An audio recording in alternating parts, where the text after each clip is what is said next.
the promised land. I may not get there with you, but I want you to know tonight that we as a people will get to the promised land.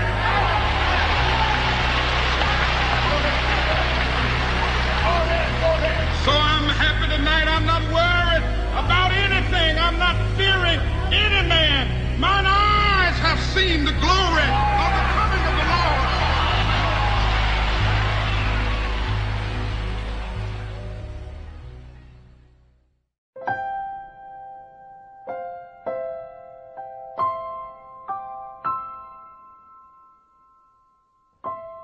I have a dream that one day this nation will rise up and live out the true meaning of its creed. The murders of John Kennedy, Robert Kennedy, and Martin Luther King marked a turning point in the history of the United States and the world that have had serious repercussions for our planet and every person on it, right down to the present day. Readers of theologian James Douglas' book, JFK and the Unspeakable, Why He Died and Why It Matters, will know that JFK's negotiations with Russia probably saved the planet from nuclear war, something that his murderers didn't care about since the deaths of millions, even billions, meant nothing to them, as long as the cash register kept ringing up their profits. The Kennedy brothers and Martin Luther King embodied the last obstacle to the complete takeover of American politics and life by a cabal of psychopathic warmongers.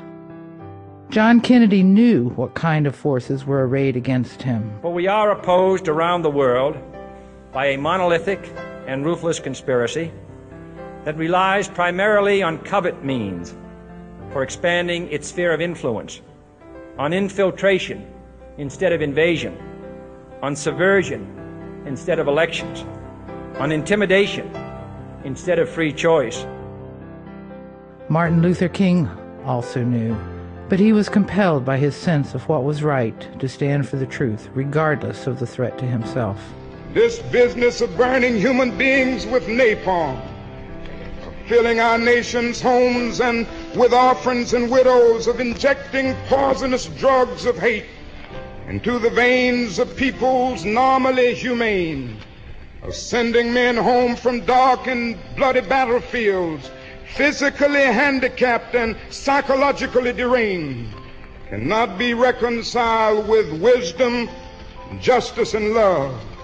A nation that continues year after year to spend more money on military defense than on programs of social uplift is approaching spiritual death.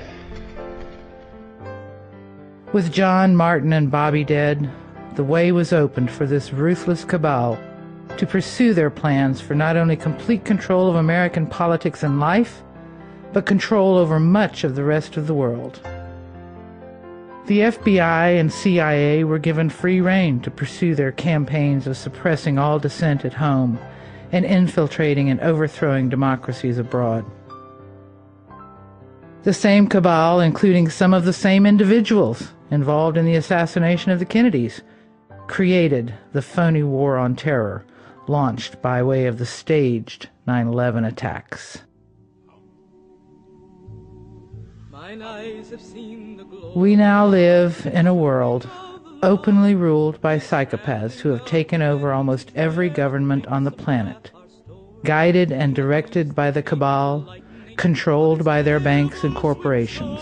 What Dwight Eisenhower feared at the end of World War II has come to pass. In the councils of government, we must guard against the acquisition of unwarranted influence, whether sought or unsought, by the military-industrial complex. The potential for the disastrous rise of misplaced power exists and will persist.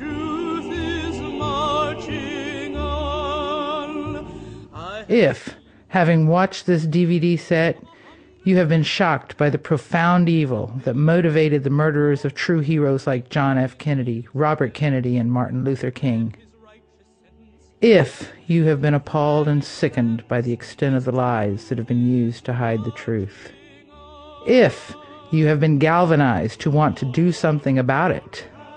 Then, for the sake of your own future and that of your children and your children's children, take a stand for the truth.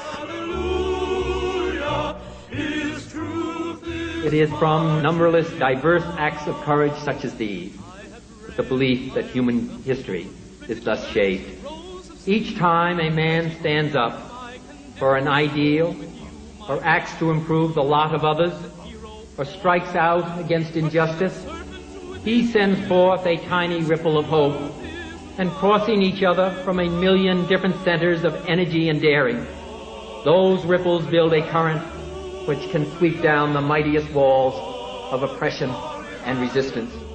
The men who create power make an indispensable contribution to the nation's greatness.